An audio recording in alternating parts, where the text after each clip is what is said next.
संधारित्र पर परावैद्युत का प्रभाव है। इस टॉपिक से संबंधित किसी को कोई दिक्कत है क्या? नहीं ना? इसकी धारिता क्या आई थी? जब किसी संधारित्र में हम कोई परावैद्युत पदार्थ भर देंगे तो उसकी संधारित्र जो है वो निर्वात की तुलना में कितनी गुना हो जाती है? निर्वात के तुलना में एप्सिलॉन नॉट गुना हो जाता है, एप्सिलॉन आर गुना। एप्सिलॉन आर क्या है रे बबुआ?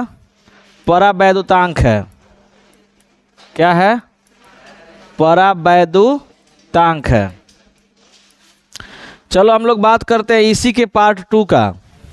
इसी के पार्ट 2 देखो, एनसीईआरटी के सिलेबस के अनुसार इस टॉपिक को हटा दिया गया इस साल से, लेकिन थोड़ा सा देख लेते हैं, चर्चा कर लेते हैं। इसी का पार्ट 2 मतलब जब संधारित्र के प्लेटों के बीच परावैद्युत पदार्थ हो, लेकिन उसमें कुछ कंडीशन है। क्या कंडीशन है? आओ उस पर चर्चा करेंगे। हाँ, आंशिक रूप से भरा हो। बात समझे ना? कैसे भरा हो? आंशिक रूप से। ध्यान दो कि ये संधारित्र है, ये संधारित्र, थोड़ा सा और इसको डिस्टेंस ले लेते हैं। ये संधारित्र है, इसके प्लेटों के बीच की दूरी कितनी है? डी है बालक, ध्यान दीजिएगा थोड़ा सा। संधारित्र का एक प्लेट ये वाला, दूसरा प्लेट ये, दोनों का एरिया सेम होता है, ठीक है ना? दोनों का एरिया क्या है? ए है। बात समझे ना बबुआ? इसमें से एक पे धन आवेश और दूसरे वाले पे ऋण आवेश, इस पे ऋण आवेश। पिछले क्लास में हम लोग चर्चा किए थे कि जब इस संधारित्र में परावैद्युत पदार्थ भर दिया जाए, इस पे भी हम वही चर्चा करने वाले हैं, लेकिन थोड़ा सा इस पे कंडीशन है। कंडीशन ये है कि परावैद्युत पदार्थ भरेंगे उसमें, लेकिन पूरे में नहीं, आंशिक रूप से भरेंगे। मतलब कुछ डिस्टेंस ले करके भर देंगे इसमें। जैसे मान लो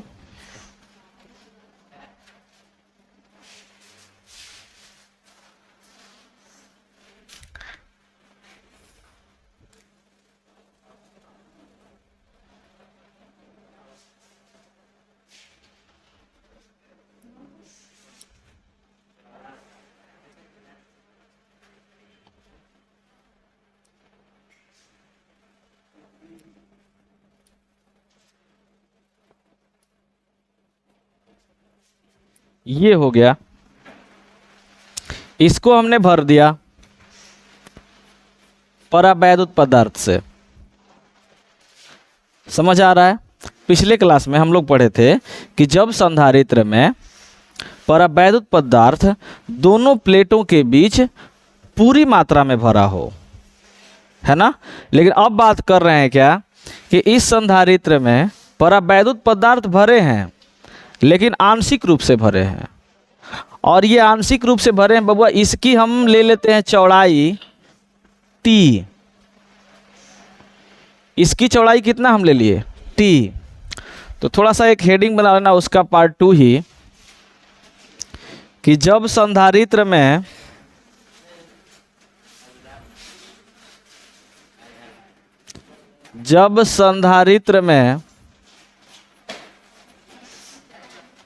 आंशिक रूप से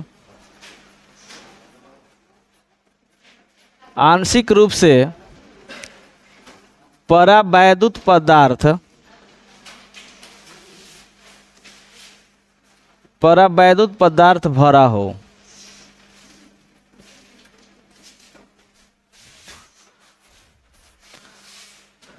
ठीक ना? जब संधारित्र में आंशिक रूप से परावैद्युत पदार्थ भरा हो, ठीक है? कोई दिक्कत? आओ चलो इसको थोड़ा समझते हैं। बाबू जैसे ही संधारित्र के इस प्लेट को प्लस क्यू आवेश देंगे, ये माइनस क्यू आवेश हो जाएगा, है ना? तो इस प्लेट के बीच विद्युत क्षेत्र, इस प्लेट और इस प्लेट, संधारित्र के दोनों प्लेटों के बीच विद्युत क्षेत्र किधर होता है? प्लस वाले से माइनस वाले की ओर। कोई दिक्कत? प्लस वाले से माइनस वाले की ओर। इस दिशा में, और बबुआ हम इसको कह देते हैं ई नॉट। ई नॉट क्यों कह दिए? क्योंकि देखो खाली टोटल वाले के बाह्य वाला के निकाल रहे हैं हम, बाह्य वाला का विद्युत क्षेत्र।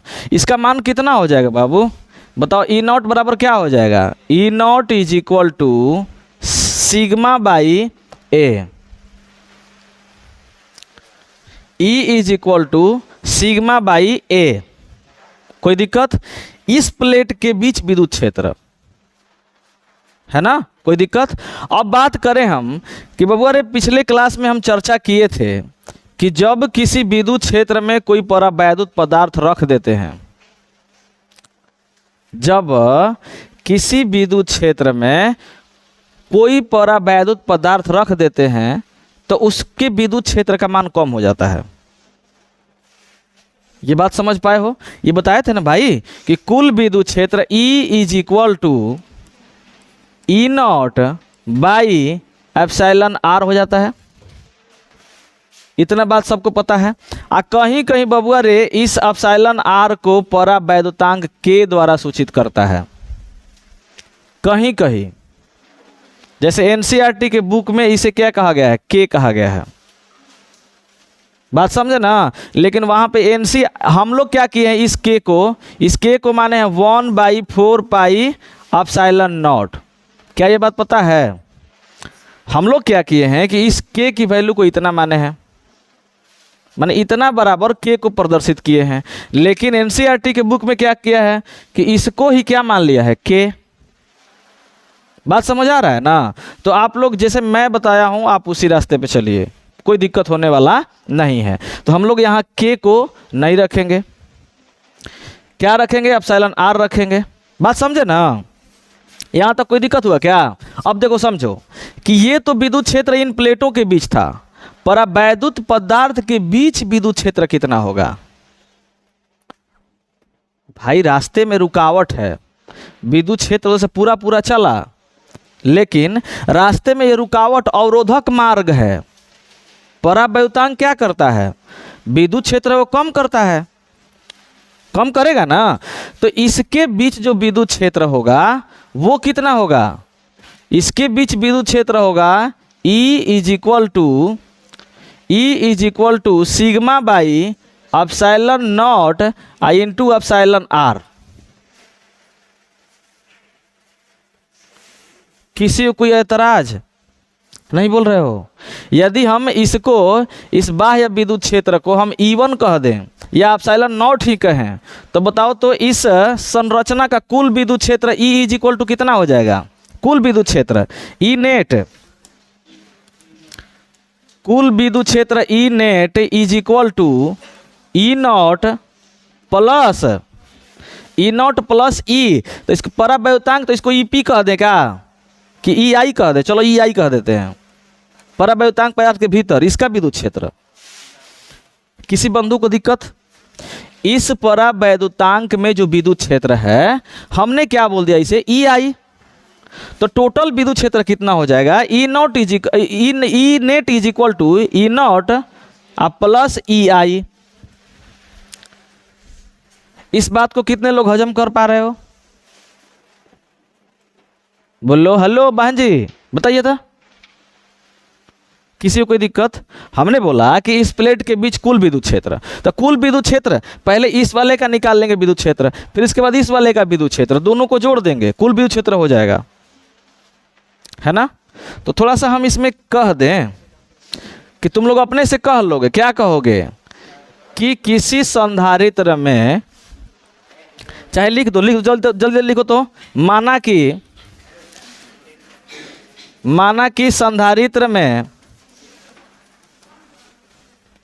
संधारित्र के कह दो, संधारित्र के प्रत्येक प्लेटों का क्षेत्रफल A तथा उसके बीच की दूरी D है, तथा इसमें T चौड़ाई का टी चौड़ाई का एक परावैद्युत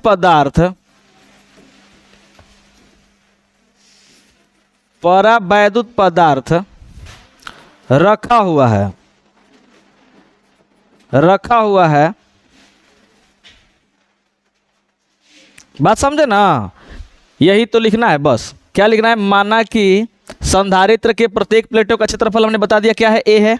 फिर उसके बाद तथा उसके बीच की दूरी क्या है, d है। ठीक है, इसमें इस बीच की दूरी d में ही क्या किए हम, t चौड़ाई का, ये कितना चौड़ाई है इसका, t है, इस t चौड़ाई का एक परावैद्युत पदार्थ को रखे हैं। ठीक है ना। अतः हम क्या कहेंगे, अतः कुल विद्युत क्षेत्र बबुआ कितना होगा, यही वाला होगा। E net is equal to कुल विद्युत क्षेत्र E net is equal to E not plus E आई।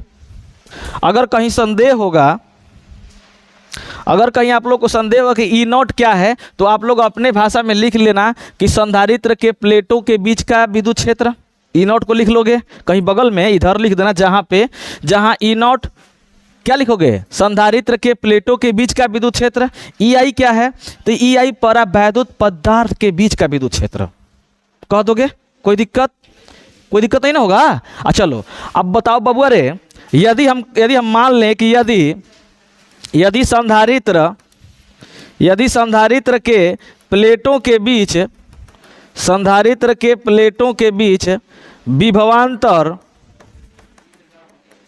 विभवांतर भी हो, तो यदि हम मान लें कि संधारित्र के प्लेटों के बीच विभवांतर कितना है, भी है, तो बबुआ रे संधारित्र के प्लेटों के बीच विभवांतर भी हो, तो हम लोग संबंध क्या पढ़े हैं, E इज इक्वल टू क्या पढ़े हैं बालक, बहुत स्लो चल रहा है जी आज। क्या पढ़े, E is equal to V by D पढ़े हैं, ध्यान देना। E इज इक्वल टू क्या पढ़े हैं, वी बाई डी। हमें क्या निकालना है, विभव भी, तो V is equal to E into D कर देंगे, है ना। तो करते हैं, चलो आओ फॉर्मूला का उपयोग करते हैं। V is equal to E not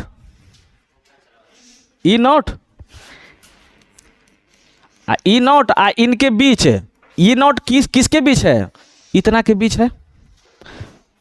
ध्यान से इस बात को समझना है। हमने क्या बोला, हमने बोला कि E इज इक्वल टू क्या होता है, V बाई डी। ये सबको पता है। ये क्या है, संबंध है विद्युत क्षेत्र और विभवांतर के बीच, विद्युत क्षेत्र और किसके बीच, विभवांतर के बीच। तो यहाँ से हम अगर V निकालने का प्रयास करें तो बबुआ रे V is equal to E into D प्राप्त होगा हमें, बोलो हाँ। अब देखो, तो हम V ज्ञात कर रहे हैं। अब तो V ज्ञात किए तो विद्युत क्षेत्र दो है, एक है E नॉट, दूसरा है E आई, है ना। तो जब E नॉट लिखेंगे तो हम ये देखेंगे कि E नॉट कितने दूर में कार्यरत है, E नॉट का क्षेत्र क्या है, E नॉट का क्षेत्र क्या है। तो चलो मान लेते हैं कि E नॉट का क्षेत्र हमें ना पता हो। सब्र रखो, सब्र का फल बहुत मीठा होता है, लेकिन ढेर दिन रहने पे कड़वा हो जाता है, खट्टा हो जाता है। नहीं, अरे मान लो किसी का परिणाम, किसी का रिजल्ट आया, अब मिठाई लाकर घर रख दिया, हमें बहुत दिन से इंतजार कर रहा था, सर जी आएंगे। पता चला 5 दिन तक मिठाई रख दिया, 5 दिन के बाद वो ला कर दे रहा है, लीजिए सर। अब बताओ, उस समय तो बहुत ही मीठा था, 4 दिन के बाद, 5 दिन के बाद क्या हो जाएगा, और ही मीठा लगेगा। बकलोले हो तुम यार। ठीक है, चलो आओ। हाँ, सब्र का फल मीठा होता है, लेकिन ज़्यादा दिन इंतजार करने पर खट्टा भी हो जाता है। बात समझो। तो थोड़ा सा केवल सब्र रखना, इतना सा। ये हम लिख दिए प्लस में ये ई आई, प्लस में लिखते हैं ई आई, और ई आई का क्षेत्र, तो बताओ तो ई आई का क्षेत्र कितना है ना, ई आई है इसी में ना, ई आई है। तो ई आई का क्षेत्र कितना है, टी है, बोलो हाँ। हेलो, ई आई का क्षेत्र क्या है, टी है, सबको समझ आ रहा है। ई आई का क्षेत्र क्या है, टी है। टी लिख दे, टी लिख दे, लिख दिए।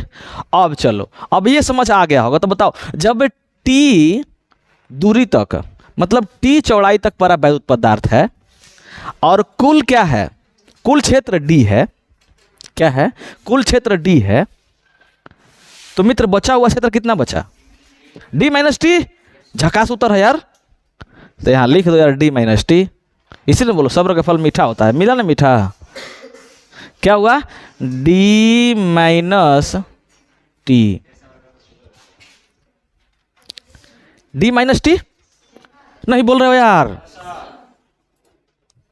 पक्का ना, सही में ना, आ जाओ। अब मान रख दो कहां से, ई नॉट का मान यहां से, ई आई का मान यहां से, कहां रखेंगे, यहां पे, है ना, रख दे।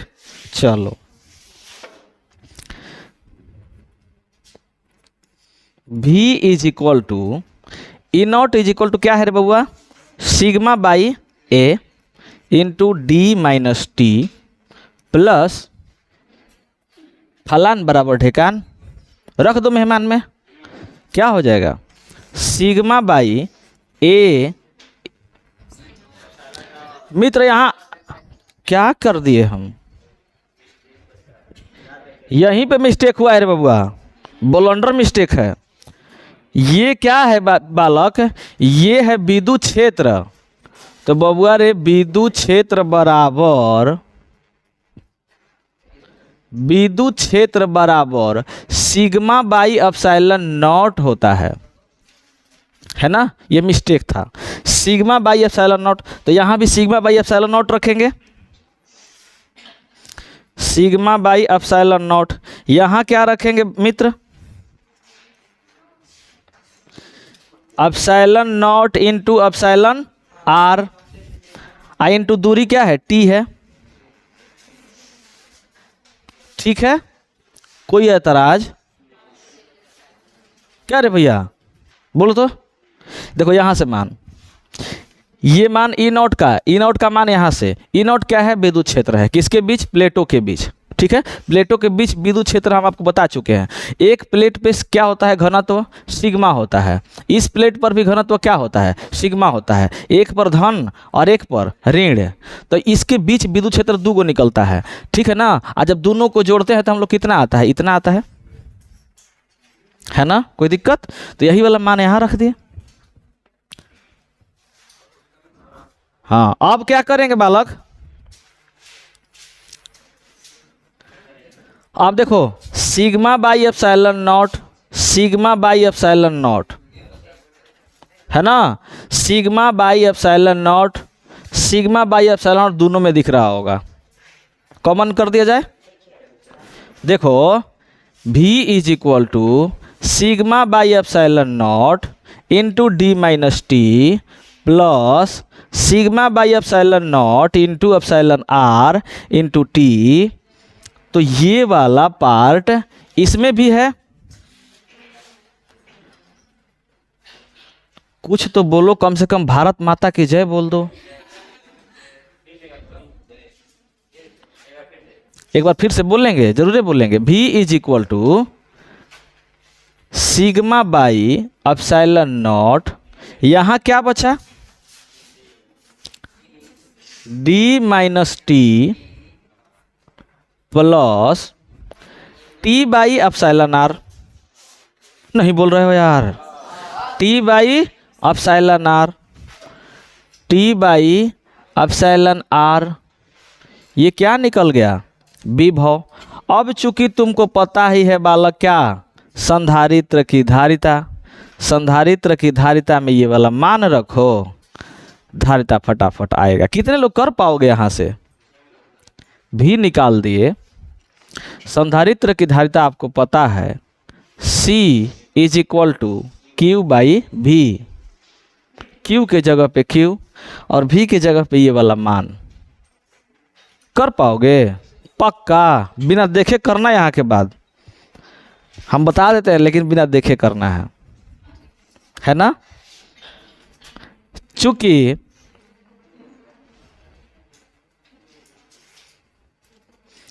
चूंकि संधारित्र की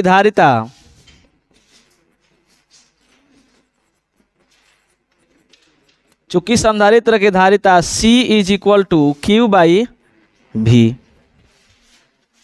क्यू ना आवेश दिए हैं जी, तो क्यू आवेश ऊपर बटा में विभवांतर, विभव में वृद्धि मान रखा जाए, यहीं पे रखते हैं। क्यू ऊपर रहेगा, भी का मान ये वाला sigma by epsilon not into D minus T plus T by epsilon R. यही हुआ। अब एक और छोटा सा काम बचा है, एकदम छोटा सा प्यारा सा काम है। वो काम क्या है? सिग्मा का मान रखना है।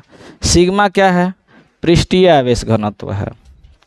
पृष्ठीय आवेश घनत्व Q is equal sigma is equal to Q by A रख दिया जाए उसमें। हेलो, देख लो सभी लोग यार, उतना खराब भी मेरा शक्ल नहीं है यार। कैसे तुम लोग करते हो यार, इतना अच्छे दिखते हैं यार। चलो रखा जाए।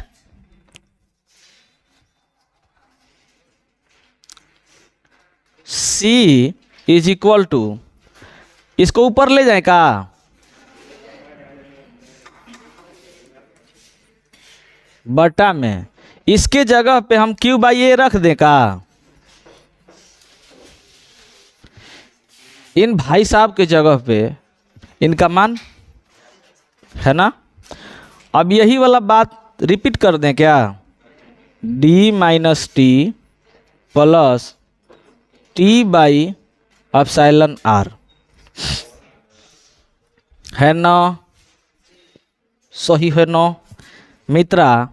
Q से Q उड़ जाएगा क्या? A ऊपर जाएगा क्या? हाँ, C is equal to A epsilon naught by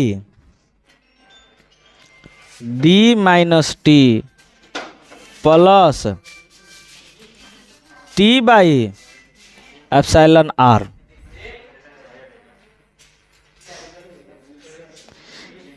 यही है उस संधारित्र की धारिता जिस संधारित्र में परावैद्युत पदार्थ आंशिक रूप से भरा हो। किसी को ऐतराज है समझने में? किसी को दिक्कत है, परेशानी है? नहीं ना है? एक बार इस फॉर्मूला की चर्चा कर दें। इस पे न्यूमेरिकल पूछा जा सकता है एग्जाम में। हालांकि थ्योरी नहीं है, लेकिन मान लो by the way Bihar board की नीति दे दे तो आप लोग आराम से कर पाओगे। है वही बात, थोड़ा सा ध्यान देना है। ध्यान दे लो, यहाँ पे C क्या है? संधारित्र की धारिता है। A क्या है? प्लेटों का क्षेत्रफल है। एप्सिलॉन नॉट क्या है? निर्वात की विद्युतशीलता है। इसका मान क्या होता है? 8.85 इंटू 10⁻⁻12 बाई D क्या है? संधारित्र के प्लेटों की बीच की दूरी है। T क्या है? तो T बबुआ उस परावैद्युत पदार्थ की चौड़ाई है, मोटाई है, थिकनेस है ना। हाँ, प्लस T फिर से वही वाला एप्सिलॉन R क्या है? उस परावैद्युत पदार्थ का परावैद्युतांक है। कह पाओगे? बना पाओगे? सही में? अच्छा, कल एगो न्यूमेरिकल बनवा रहे थे, कल बहुत ही इंट्रोडक्शन दिए थे उस पर। बना लिए होंगे, उम्मीद करते हैं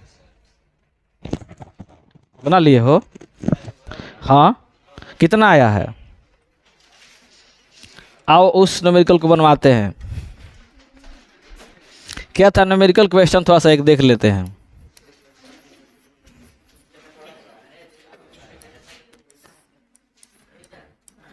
यही वाला क्वेश्चन था, देखो यहाँ पे लिए हैं। इंपोर्ट इमेज, डाउनलोड यही है, इसको उलट दिया जाए। ओ माय गॉड, ये क्या हुआ?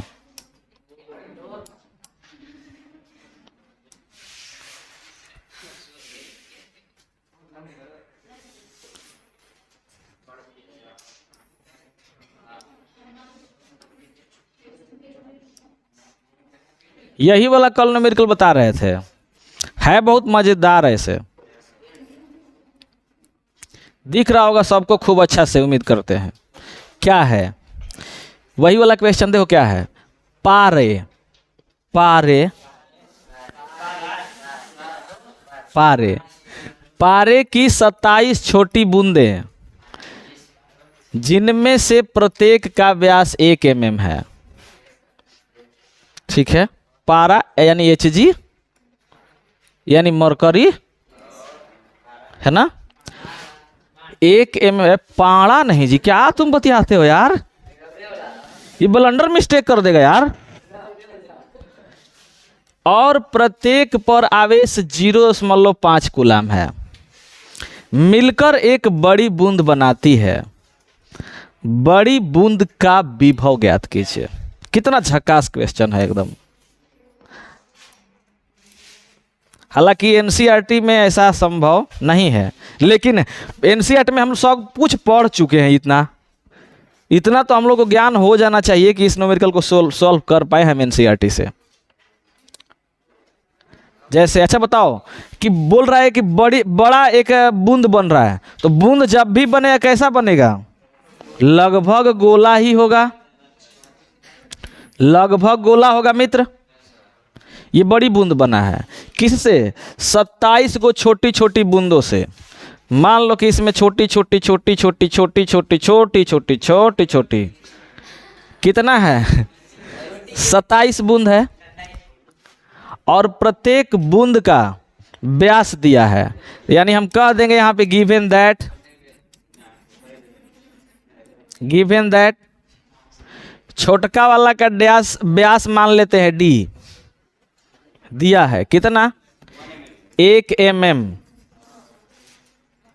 1 mm। यदि हम r ज्ञात करें इसका, तो r क्या होगा? 1/2 mm। नहीं बोल रहे हो यार, r 1/2 ही ना होगा, आधा। तो बबुआ रे हम क्या लिख सकते हैं? 0.5 mm गुणे 10 के पावर 3 कह दे माइनस में, मीटर में। mm को मीटर में चेंज करेंगे। अच्छा ऐसा करते हम क्यों हैं? mm भी मात्रक है, मीटर भी मात्रक है। अच्छा ऐसा क्या ज़रूरत है कि हमें mm को मीटर में बदलना पड़ता है? किसी के पास सटीक जवाब है इसका?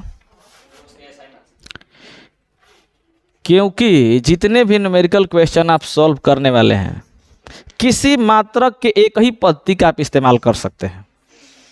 या तो MKS का इस्तेमाल करो, या CGS का इस्तेमाल करो, या FPS का इस्तेमाल करो। और MKS पद्धति ही क्या है? SI पद्धति है ना। तो मीटर उसका SI मात्रक है, इसलिए हमने कर दिया। ये दे रखा है और इस पर आवेश दे रखा है Q। कितना रे बबुआ? 0.5 कूलम, है ना। चलो इसको सॉल्व करते हैं। तो बबुआ रे प्रश्न अनुसार या बाई क्वेश्चन अगर इंग्लिश में लिखना चाहें तो, बाई क्वेश्चन या प्रश्नानुसार। क्या प्रश्नानुसार बोला गया है? कि 27 को छोटी छोटी बूंदें हैं, तो 27 गुणे छोटका बूंद का आयतन, गुणे छोटका बूंद का आयतन। तो छोटका बूंद का आयतन क्या हो जाएगा? 4/3 पाई r³ बराबर, ये मिलकर क्या बना है? एक बड़ा बूंद। और बड़का इसका हम रेडियस मान लेते हैं क्या? Capital R। तो हम कह सकते हैं कि 4/3 पाई r³। क्या मैं जो देख रहा हूं वही तुम भी देख रहे हो क्या? है ना। अब आ जाओ, यहाँ क्या बचा? 27 r³ इज इक्वल टू बड़का वाला r³। दोनों तरफ घनमूल ले लें क्या? दोनों तरफ घनमूल ले लें। हेलो बंधु, दोनों तरफ घनमूल ले लें क्या? तो दोनों तरफ जब घनमूल लेंगे तो 27 आर के पावर क्यू, घनमूल यही होता है, आर के पावर क्यू। घनमूल को ऐसे ही लिखते हैं, घनमूल में से 3 गो में से 1 गो बाहर निकलता है। तो 27 को हम लिख सकते हैं 3 गुणे 3 गुणे 3। बाहर क्या निकलेगा? 3। लिखेंगे क्या?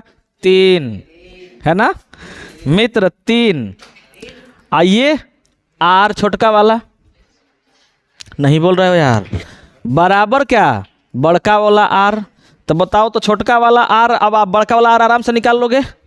अर्थात बड़का वाला आर इज इक्वल टू 3 गुणे छोटका वाला आर कितना है? यही है 0.5 गुने 10 के पावर माइनस 3 मीटर।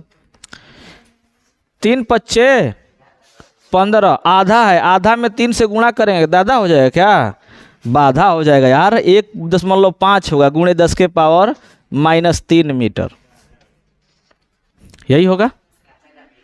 आर का मान निकल गया। अब जब बताओ कि इस आर का मान निकल गया तो तुम्हें को यहाँ क्या ज्ञात करना है? विभव इस बड़ी बूंद का, है ना।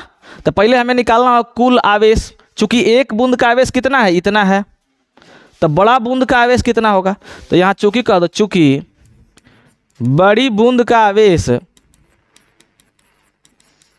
बड़ी बूंद का आवेश, बड़का बूंद के आवेश को क्यू कहते हैं, बड़का वाला Q, is equal to 27 Q. 27 को ना मिला है जी छोटका वाला। तो क्या लिख दे? 27 गुणे 0.5 कूलम। हम सुने हैं इसका ये क्या होता है? आधा है। गुणा करो कितना होगा? 27 का आधा कितना होगा? 13 दूनी 26, है ना। 13.5 कूलम कुल आवेश आ गया। अब तुम विभव का फॉर्मूला जानते हो। विभव V इज इक्वल टू के क्यू बाई आर। तो यहाँ बड़का आर लिख दो, है ना। बड़के बूंद का ज्ञात करना है जी, रख दिया जाए। तो V इज इक्वल टू के का मान बबुआ गुणे इसका मान फलान, इसका मान ढेकान, 1.5 गुणे 10 के पावर माइनस 3। उड़ा दें क्या दशमलव? एक अंक के बाद इधर समझ लो, एक अंक के बाद नीचे उड़ा दिए, 15 हो गया। हम सुने 15 के पहाड़ा में 135 आता है। सही सुने का? कितना बार में आता है यार? 9 बार में। ओ माय गॉड, तो 9 बार में आ गया, ठीक है ना। 15 9 135, कोई दिक्कत? तो 9 इंटू 9 क्या बचा? 81, 81। 10 के पावर माइनस 3 नीचे है, ऊपर प्लस 3, और ऊपर ऑलरेडी प्लस 9 है। 9 3 बाहर 12 ना। और ये विभव है तो कौची में? वोल्ट में। ये अच्छा दिख रहा है का?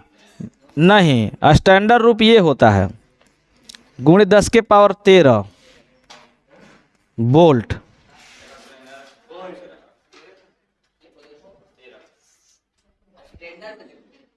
ये क्या है? बड़ी बूंद के, बड़ी बूंद के विभव है। आज कहाँ तक? यहीं तक। कल हम लोग स्टार्ट करेंगे संधारित्र का संयोजन, जो कि एक बहुत मज़ेदार टॉपिक है, इसलिए क्लास कल कोई मिस नहीं करेगा। संधारित्र का संयोजन, जी जी।